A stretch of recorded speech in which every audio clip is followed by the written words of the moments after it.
song for you. I love this song. It's one of my favorites. You said this is your favorite. Why? Why is this your favorite? Other than being quintessentially Canadian. It's a really thoughtful song. Every time I read the lyrics, it makes me think of something else. But I really love the tune. Commander Chris Hadfield joins now with his feet on Earth. Hey, Commander Chris Hadfield's here, everybody. Yes. Canadian hero, Canadian legend. Let's just briefly touch on that song, Gordon Lightfoot's, if you could read my mind. That was a song you had actually chosen for Mission Control to play for you. Why and where? Well, I've listened to that song countless times. I've played it many times. I love the lyrics. And when you're in orbit and you get woken up on the space shuttle all those years, you try and choose a song that will inspire you for the day and make you think. And that was one of the songs that woke me up in space. A lovely link with home, but also something to make you think about what's going on also. You know what? Chris Hadfield, your book, An Astronaut's Guide to Life on Earth, is now available, or not, it'll be available as of Tuesday. That's right. As of Tuesday. But it says An Astronaut's Guide to Life on Earth, but, and with my apologies to Random House, okay, I thought a better title, in fact, I've mocked up one here for you. Oh. This is, honestly, Square Astronaut Round Hole. Don't you? If you read when you read the book, you'll understand this. Yeah. I really think that really was a description that covers not just your time in space, but your time getting to space from a 9-year-old boy right through until today. It describes your life. It's such an improbable thing to happen, to grow up as a Canadian kid and then to have a chance to fly in space 3 times, including the last time where when I say it out loud, it still sounds surreal, but where I lived off the Earth for half a year and got to command the International Space Station, the improbability of any of that happening, I think Square Astronaut trying to fit into a round hole's kind of a good metaphor for how it all ended up happening. You described it as it was one of your first times in. Was it not your first spacewalk that you described? First spacewalk, yeah. The equipment you were wearing was square. The hole you had to get through was round, and you had to make it work. And you're strapped in, of course. When you go out on a spacewalk, you keep like a clothesline attached to structure to keep yourself from floating away. So it has a great probability of floating and snagging around your feet. And you're wearing all your life support. It's basically like a one-person spaceship that you're wearing. And it's a big, bulky, square engineering design. And you have to come out through this nice little pressure hatch this big. And people get caught all the time on the way out, and so as you're coming out, it's as if you had to give birth to yourself. Thank you, Chris. That's lovely.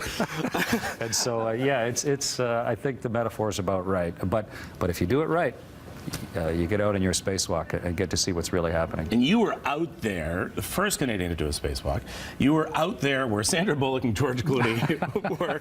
I won't go see that movie, by the way, because it freaks me out. Yeah. I would have guessed you never would have gone to see it, but you've seen it. I actually saw it at the North American premiere at the Toronto Film Festival, and got to get up on stage with the director and Sandra and everybody else. It didn't freak you out? No. I mean, the visuals in that movie are terrific. It is. Look at this! No, I don't want to see this. Well, yeah, this is not what you want to have happen while you're in orbit, for sure. But the visuals, he did a wonderful job of showing people at least with your sensations of what it looks like in space, the three-dimensionality of it, and the weird position that you're in, and the wonderful views of the world that result. I enjoyed the movie. It was fun. Kind of scary, but but it worked out all right. I worry for you. And I want to talk about Milton. All right, I want to talk about Toronto. You moved here, you grew up in Sarnia, you were born in Sarnia, in the Sarnia area. Stag's Island was where you first had the dream of being an astronaut. That's right. Yeah, my folks have a summer home there, and it was a July night when I was 9 years old that I watched the first guys walk on the moon at a neighbor's place, because we didn't have a television. And who'd have thought from that July night at our summer cottage here in Southern Ontario that a little dream that popped into my head, that 9-year-old kid chose my career that night as to what I might do with my life. We actually sent a crew. We were out in Milton the day you lifted off for the ISS.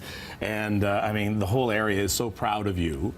Toronto is proud. Canada is proud of you. I'm getting so many tweets. In fact, if you want to keep tweeting me, I will pass them on to Commander Hadfield using the hashtag BT Hadfield.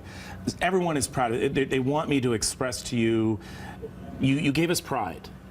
You gave us Bill. an incredible pride. Even though Canada, and in your book you touch on the fact that we only fund the space station program about 2%. But still, what you did, you probably really elevated the role of astronaut once again back to a role when you and I were kids. Yeah. And now again, we've got 9-year-olds who I want to do that.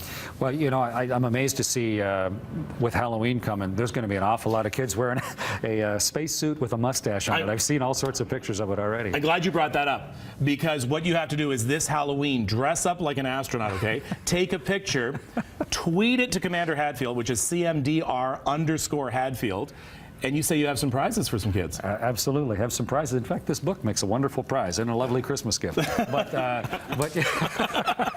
But yeah, I mean, I speak at schools all across the country. I've had for 20 years.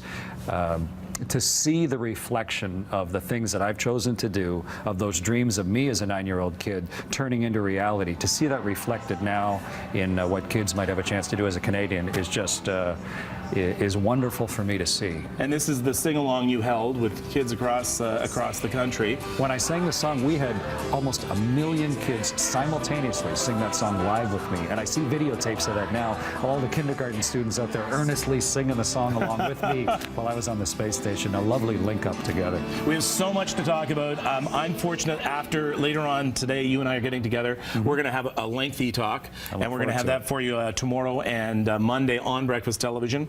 As well, you're going to be at the Emmanuel Indigo on Tuesday.